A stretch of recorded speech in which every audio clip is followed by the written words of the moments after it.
आप सभी के हृदय में विराजमान परमात्मा को मेरी राम राम।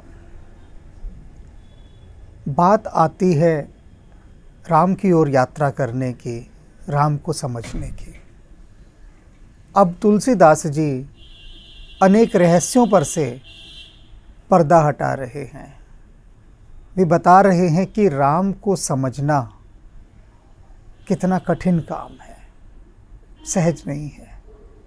और राम को तभी समझा जा सकता है जब आप अपनी बेहोशी से बाहर निकले।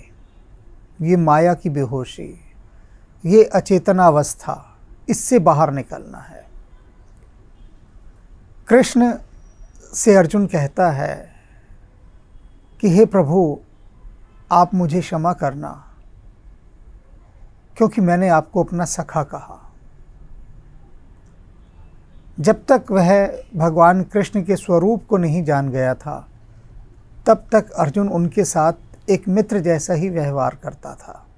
मित्र तो वे थे ही, लेकिन जब वह उनके स्वरूप को जान गया तो जानने के बाद वह क्षमा किस चीज़ की मांग रहा है। आप ये देखिए कि मैंने आपको अपना मित्र कहा, इसके लिए क्षमा कर दीजिए, क्योंकि मैं तो आपका दास होने के योग्य भी नहीं हूँ, मैं तो कुछ हूँ ही नहीं।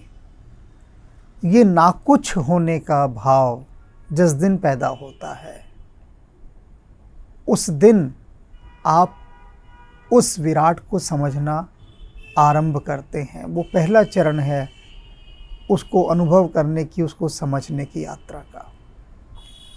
तुलसीदास जी ने राम कथा लिखी।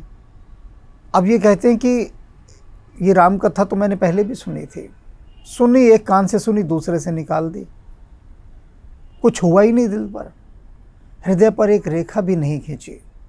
ऐसी कितनी बातें होती हैं जब हम अपनी बेहोशी में उनको सुन लेते हैं, ना समझी में, अपनी एक जवानी के नशे में उनको सुनते जाते हैं, लेकिन एक कान से सुनते हैं, दूसरे से निकाल देते हैं। वही तुलसीदास जी के साथ भी हुआ। और अब जो तुलसीदास जी अपने माध्यम से सत्य बात कह रहे हैं, वह हम सब पर ही लागू होती है। यहाँ से समझने वाली बात है। कुछ लोग जो कहते हैं हमें भगवान राम, कृष्ण या इत्यादि महापुरुषों के चरित्र समझ में नहीं आते, तो वो समझ यहाँ से पैदा होगी। उस समझ को पैदा करने की एक शुरुआत है, तो इसे बहुत ध्यान से समझना है। मैं पुन निज गुर सन सुनी, कथा सुसूकर खेत, समझी नहीं तस बालपन, तब अति रहे हूँ अचेत। तुलसीदास जी कहते हैं ये जो कथा है, जिसे काकभूषणी जी ने याज्ञवल्क्य मुनि को सुनाया, याज्ञवल्क्य जी ने भरद्वाज मुनि को सुनाया, और उसी कथा को मैंने अपने गुरु से वराह क्षेत्र में पुनः सुना। वराह क्षेत्र जहाँ भगवान विष्णु ने वराह अवतार लिया था, उसे कहा जाता है, ये उत्तर प्रदेश में है। अब तुलसीदास जी क्या कहते हैं कि मैंने यही कथा अपने गुरु के मुख से वराह क्षेत्र में सुनी, कई बार सुनी, और बिल्कुल भी समझ नहीं आई, समझ से पार जाती रही। सुनी, लेकिन सुनकर अगर आपको कुछ ना हो भीतर, तो इसका मतलब आपने उस चीज़ को सुना नहीं है। सुनने की एक प्रतिक्रिया भीतर घटती है, कुछ कंपन होता है, कुछ संवेदनाएं होती हैं, कुछ सेंसेशन होता है। अगर वो सेंसेशन ही नहीं हुई तो समझ लो कुछ नहीं हुआ, वो बात सुनी ही नहीं गई। तो क्या हुआ? समझी नहीं तस बालपन, मैंने सुना लेकिन बालपन के कारण उसको समझ नहीं पाया। अब बालपन का भी मतलब दो हैं यहाँ पर। एक तो है बचपना, कि उतनी बुद्धि परिपक्व नहीं हुई थी, मैच्योर नहीं हुई थी कि भगवान राम के चरित्र को समझ सके। एक अर्थ तो ये निकलता है कि समझी नहीं तस बालपन, तब अति रहे हूँ अचेत, तब मैं बिल्कुल अचेत था, बेहोश था। अति अचेत, मदहोश, मगरूर, यहाँ पर अब वो जो पहले वाला बालपन है वो बालपन अब अपना अर्थ बदलकर अहंकार में आ गया। अब इसको हम दोबारा दूसरे रूप से समझते हैं कि समझी नहीं तस बालपन, बालपन यानी अहंकार के कारण। तब मैंने अपने अहंकार के कारण इस कथा को समझा ही नहीं। ईगो इतनी हैवी थी, गुरूर इतना था, और कितना था, तब अति रहूं अचेत, तब मैं बहुत बेहोश रहा करता था, बहुत ज़्यादा। देखा होगा ना आपने, जो लोग अपनी दिमागी ताकत के नशे में रहते हैं, दौलत के नशे में रहते हैं, या और बहुत सारे नशे हैं, उन नशों में वो मगरूर होकर बेहोश रहते हैं, और उस बेहोशी में वो रूहानी बात सुन और समझ ही नहीं सकते। उनको छूती ही नहीं वो बात, कोई भी आध्यात्मिक बात, रूहानी बात, राम का नाम। तो तुलसीदास जी कहते हैं, राम का नाम तब मैंने वराह क्षेत्र में अपने गुरु से सुना था। वो कथा मैंने सुनी, सुनाते थे, लेकिन उस समय मैं बहुत ज़्यादा बेहोशी में था, बालपन था, मन माया की ओर दौड़ता था, सांसारिक आकर्षण बहुत खींचता था। तब रहूं अति अचेत, बहुत अचेत था। तो राम का नाम हृदय पर कुछ कंपन पैदा नहीं करता था। राम का नाम सुनकर भीतर कोई नाचने नहीं लगता था। कहते हैं ना, पग घुंघरू बांध मीरा नाची। तो पैरों में घूंघर नहीं बंध जाते थे राम का नाम सुनकर। आप स्वयं महसूस कीजिए कि जब आप राम का नाम सुनते हैं, ये महसूस करने वाली बात है, समझने वाली बात, कि किसी ने राम कहा, तो सोचिए आपके हृदय पर क्या होता है, कुछ घटता है क्या, या बस राम सुना और सुन के यूं ही आगे बढ़ जाते हैं। अनेक बार मैंने उदाहरण दिए हैं कि उससे मैं आपकी तुलना नहीं कर रहा, बिल्कुल भी, सिर्फ एक बताने के लिए, तुलना हो ही नहीं सकती, कि रामकृष्ण परमहंस देव के सामने राम का नाम लेना भी मना करवा दिया था उनके शिष्यों ने। लोगों से बचा कर चलते थे वो रामकृष्ण परमहंस को, कि कहीं कोई उनको ये ना कह दे ठाकुर राम राम। और इतना भर कह दिया कि ठाकुर राम राम। तो ये राम का नाम एक स्विच की तरह काम करता था, जैसे किसी ने स्विच ऑन कर दिया उस समाधि का, और स्विच ऑन करते डायरेक्ट, जैसे होता है ना कि कॉल लगा दियो, सीधे राम से बात हो रही है। ये स्थिति रामकृष्ण परमहंस की थी, कि राम का नाम सुना नहीं, कि उस राम के नाम से सीधा समाधि में चले गए और जुड़ गए परमात्मा से। फिर संसार हट गया बीच से। और हमारे साथ क्या होता है, हम लाख बार करोड़ बार भी राम का नाम सुन लें, कुछ नहीं होता। सुन लिया बस राम का नाम, बहुत ज़्यादा वो तो हाथ जोड़ दिए, कानों को हाथ लगा दिया, 2-4 एक्सरसाइजेज जो बनाई हुई हैं, किसी ने यूं कर दिया, किसी ने यूं कर दिया, बस ये 2-4 एक्सरसाइज कर ली अपनी और बात खत्म। लेकिन वास्तव में अगर राम के साथ प्रीति लग गई हो, राम के भीतर का जो एक इतर है वो हमने सूंघ लिया हो, तो राम का नाम सुनते ही मन मयूर नाच उठता है। भीतर श्रद्धा से, भक्ति भाव से कोई बहने लग जाता है राम का नाम सुनकर। तो वो स्थिति तुलसीदास जी कहते मेरी तब नहीं हुई थी, क्योंकि तब रहे हूँ अति अचेत, तब मैं बहुत बेहोशी में था। बहुत सारे लोग मुझे कहा करते थे, जब मैं कॉलेज में पढ़ता था और साधु सन्यासियों के पीछे भटकता रहता था, हिमालय में जाता रहता था, फिर जीविका के लिए कहीं नौकरी भी की थी, तो उस नौकरी का बॉस कहता था बाकी लोगों को कि इसे समझाओ भाई, अभी ये कॉलेज पास आउट कर कर आया है, और ये जो जवानी का समय है ये क्या भगवान के पीछे भागने का है, इसे समझाओ कि ये सब काम तो बाद में होते हैं, जब आदमी रिटायर वगैरह हो जाता है, तब रिटायरमेंट के बाद के काम है, ये अभी नहीं है। अभी तो इसे कहो कि काम से मतलब रखे, राम से मतलब ना रखे। ये सारी स्थितियां वर्तमान में उन लोगों की हैं जिनको अपने पद के अलावा कुछ नहीं दिखाई देता, काम धंधे के अलावा कुछ नहीं दिखाई देता। तब रहूं अति अचेत। अनेक लोग मेरे संपर्क में ऐसे हैं जो सुबह 7 बजे से लेकर और रात के 12-1 बजे तक लगातार नॉन स्टॉप सिर्फ काम ही करते रहते हैं।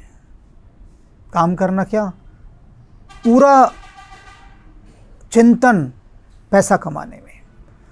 सुबह के 7 बजे से रात के 12 बजे तक, 12 के बाद इसलिए नहीं क्योंकि तब इतना थक जाते हैं। उनको मैं कई बार कहता हूँ कि रात को थोड़ी देर बैठकर राम का ध्यान किया करो, उस परमात्मा का ध्यान किया करो। तो वो कहते हैं जी मरने की फुर्सत नहीं है हमें, आप कहते हैं राम का नाम लो। और वो झूठ नहीं कह रहे, क्योंकि तब रहूं अति अचेत। उनको पैसे की बेहोशी ने इस कदर पकड़ा हुआ है कि उसके अलावा कुछ दिखता ही नहीं।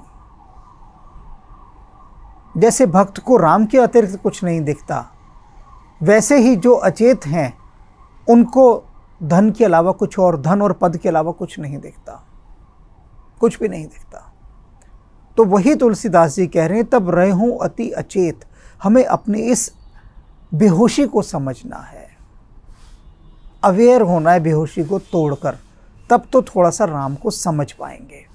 यहाँ बहुत गहरी बात तुलसीदास जी ने समझाई है। आगे क्या कहते हैं, श्रोता बक्ता ज्ञान निधि कथा राम के गूढ़, किमि समझो मैं जीव जड़ कलिमल ग्रसित विमूढ़। कहते हैं जो श्रोता वक्ता हैं राम कथा के, वो ज्ञान की निधि के भंडार हैं। राम कथा कहने वाले जो राम की कथा कह रहे हैं और जो वास्तव में उसको सुन रहे हैं, वो ज्ञान के भंडार हो जाते हैं। लेकिन वो कथा कैसी है, राम कथा के गूढ़, इस गूढ़ कथा को, ये रेखांकित करने वाला शब्द यहाँ पर गूढ़ है, डेप्थ है जिसमें, गहरा है। गूढ़ माने रहस्य से भरा है। ये जो पूरी राम कथा है ये गहरे रहस्यों से भरी हुई है। और इस रहस्य को समझने वाले जो राम कथा के मर्मज्ञ हैं, कहने वाले और श्रोता, वो दोनों ज्ञान के भंडार हैं, वे दोनों ही। और इसीलिए गूढ़ को समझना बहुत कठिन होता है। गूढ़ बात मिस्टीरियस है ना, तो कैसे समझेंगे? उसके लिए अपनी समझ को बढ़ाना होगा। किमि समझो मैं जीव जड़, और कहते किम समझो, मैं कैसे समझूं? मैं जीव जड़, मैं जो जीव हूं ये जड़ है। जड़ माने बेजान, ना समझ। अभी बताया ना मैंने ऊपर, बेहोशी में। जड़ बुद्धि किसे कहते हैं? मूर्ख को, जिसे कुछ समझ में नहीं आता। तो कहते हैं मैं जो ये जीव हूँ, ये जो मैं जीवात्मा हूँ, तुलसीदास जी कहते हैं मैं किम समझूं, कैसे समझूंगा इस गूढ़ कथा को? छोटी छोटी सी बातें तो जीवन की समझ में नहीं आती, छोटी छोटी सी बातें। और राम को समझेंगे हम, कैसे समझने निकलेंगे?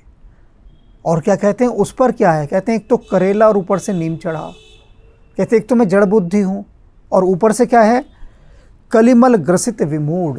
कलिमल, कलयुग की जो गंदगी है, मल है, उसमें सना हुआ हूँ मैं विमूढ़, मूर्ख का भी बाप।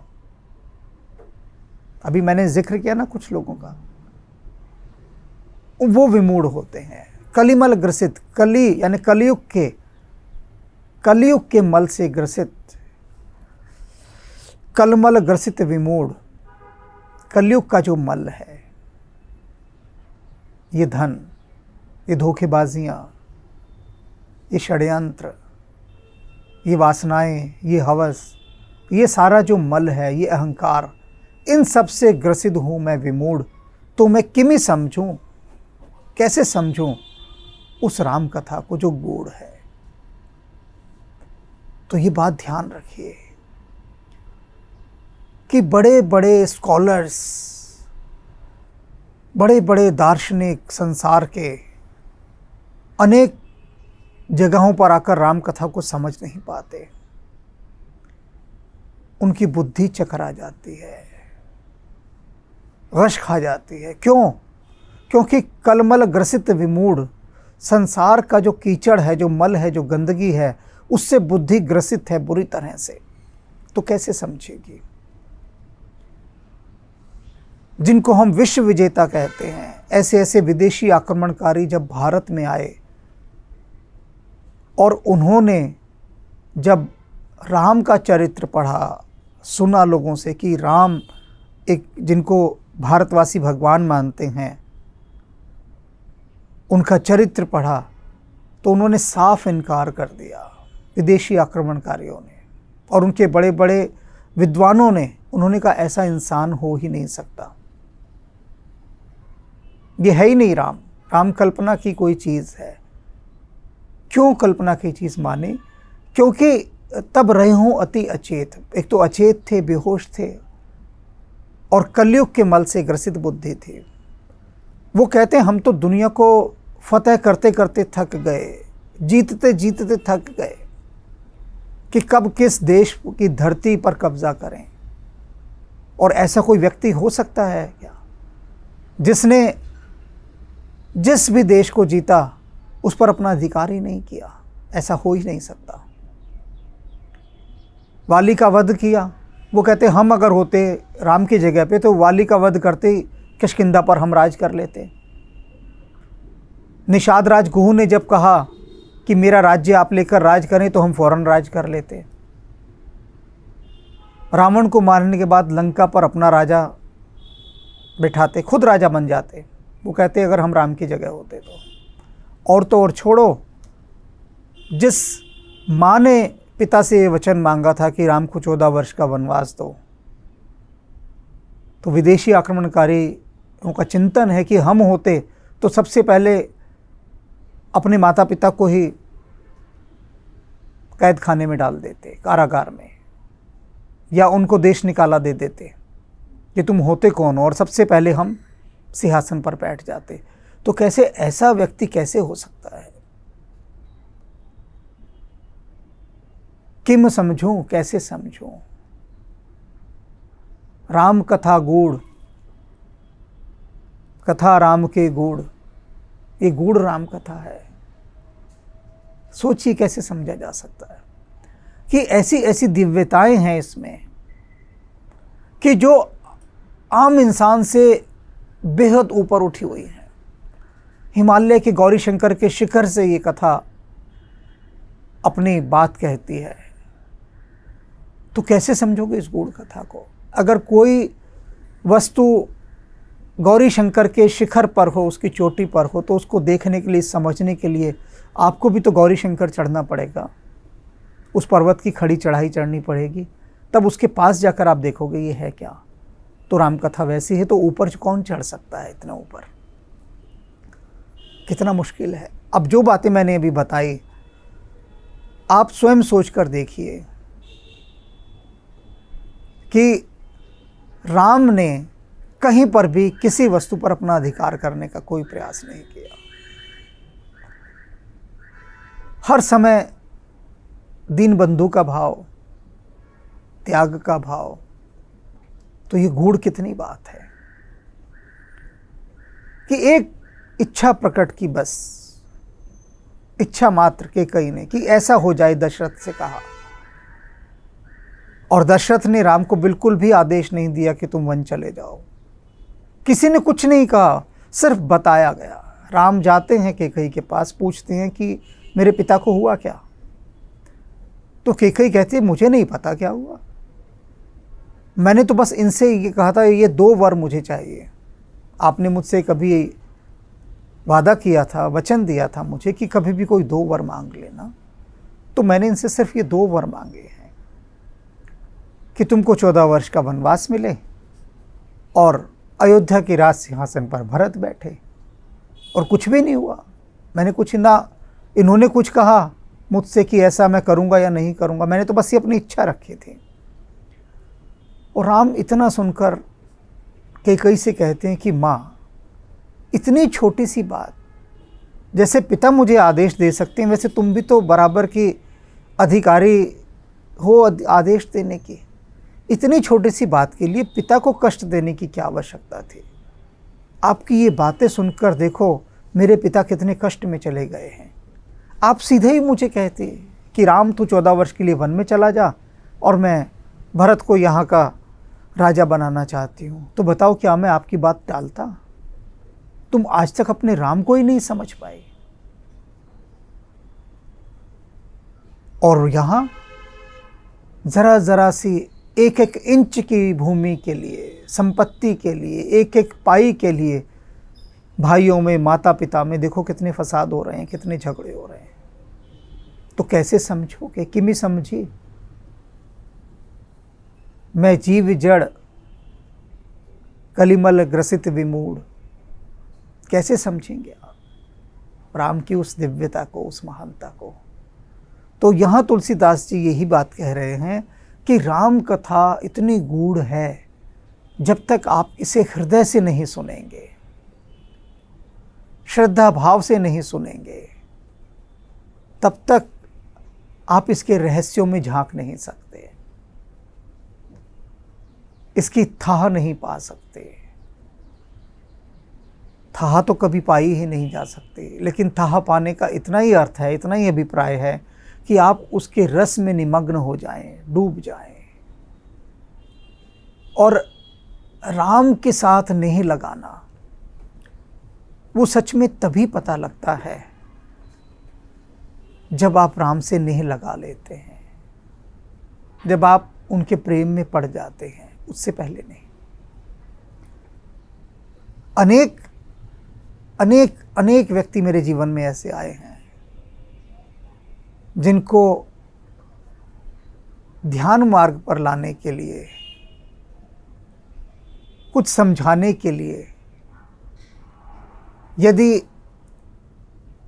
थोड़ा सा भी उनके बौद्धिक स्तर को उठाने का प्रयास किया तो उनके अहंकार ने किसी सांप के समान अपना फन काढ़ लिया। उनका अहंकार ये बर्दाश्त नहीं कर पाया उन लोगों का कि उनके भीतर राम का बीज बोया जा सके, और इसलिए वो जो कलयुग के मल से ग्रसित चित्त वाले थे वो तत्काल भाग खड़े हुए। और ऐसा प्रसंग मैंने आपको पीछे भी सुनाया था रामकृष्ण परमहंस के साथ में। तो ये जो गूढ़ है राम कथा, इसको समझना हृदय के तल की बात है। अन्यथा लोग क्या कह देते हैं कि राम तो अवतार थे, हम राम के जैसे नहीं बन सकते। बहुत मुश्किल है राम के जैसे बनना। हम तो आम संसारी आदमी हैं भैया, हम तो ऐसे ही रहेंगे। तो ये अपने आप को बचा लेने का सुरक्षित मार्ग है। तो अब इस दोनों तुलसीदास जी की बातों से गहराई से समझ लीजिए कि हमें अपनी अचेतना अवस्था को, अपनी बेहोशी को समझना है और राम की कथा में नियमित रूप से मन लगाना है। प्रतिदिन जैसे हम बाकी काम रोज़ करते हैं ना, हर एक काम सारा, कौन सा काम हम छोड़ देते हैं? दुकान जाना छोड़ देते हैं क्या? दफ्तर जाना छोड़ देते हैं क्या? यानी जितने भी हमारे गोरख धंधे पैसे के साथ जुड़े हैं, मालो दौलत के साथ जुड़े हैं, ध्यान से सोचिए, हम किसी काम में कोई कोताही नहीं बरतते, बिल्कुल करते हैं वो काम, हर रोज़ करते हैं, प्रतिदिन करते हैं। लेकिन राम के नाम में तो प्रतिदिन नहीं डूबते।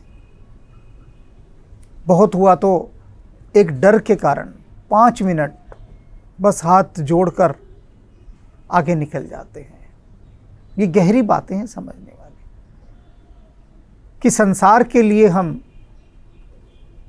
24 घंटे देते हैं और राम के लिए बस 5 मिनट उस 24 घंटे में से। यह विचारणीय बात है। तो जिसके लिए जितना ज़्यादा समय देंगे वही चीज़ मिलेगी। अगर कलयुग के मल को पाने के लिए आप अपना दिन भर का सारा समय लगा देंगे, सारी शक्ति लगा देंगे, तो आपको वही धन का मल ही मिलेगा।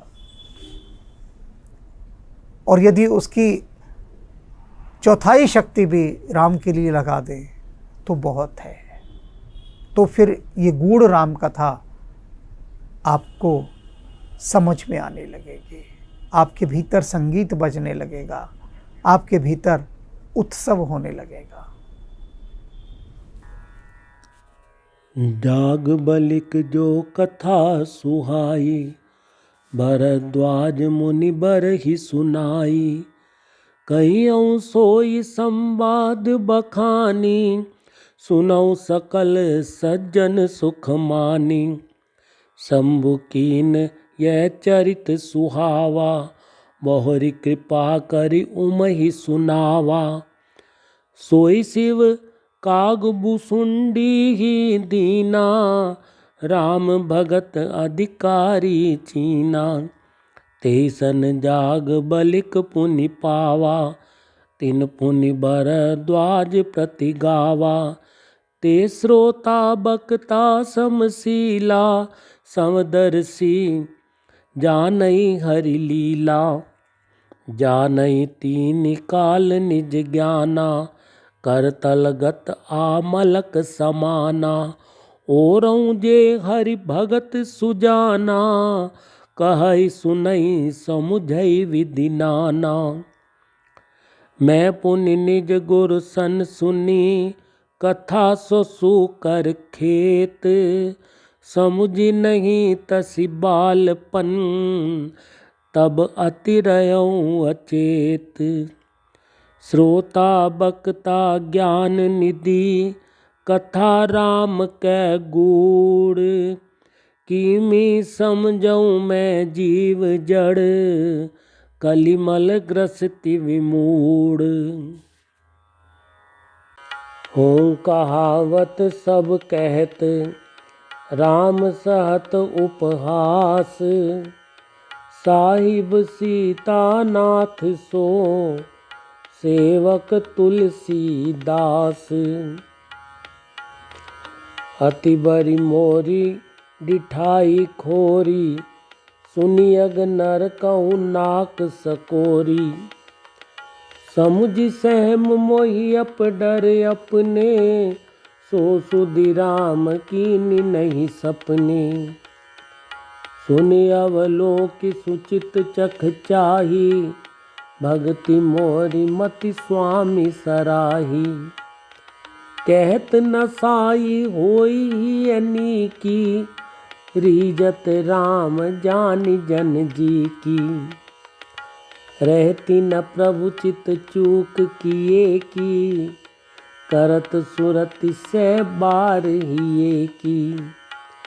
जेहि अग बदेऊ व्याध जिमि बाली, फिरी सुकंठ सोई कीन्ही कुचाली।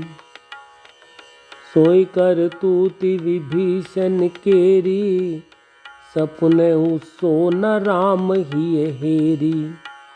ते भरतई भेटत सन्माने, राजसभा रघुबीर बखाने। प्रभु तरु तर कपि डार पर, ते किए आप समान। तुलसी कहूँ ना राम से, साहिब शील निधान। राम निकाई रावड़ी, है सब ही को नीक। जो ये साची है सदा, तो नीको तुलसीक। एहि विधि निज गुण दोष कही, सब ही बहुरी सिरुनाई। बरनऊ रघुबर बिसद जस, सुनि कलि कलुष नसाई।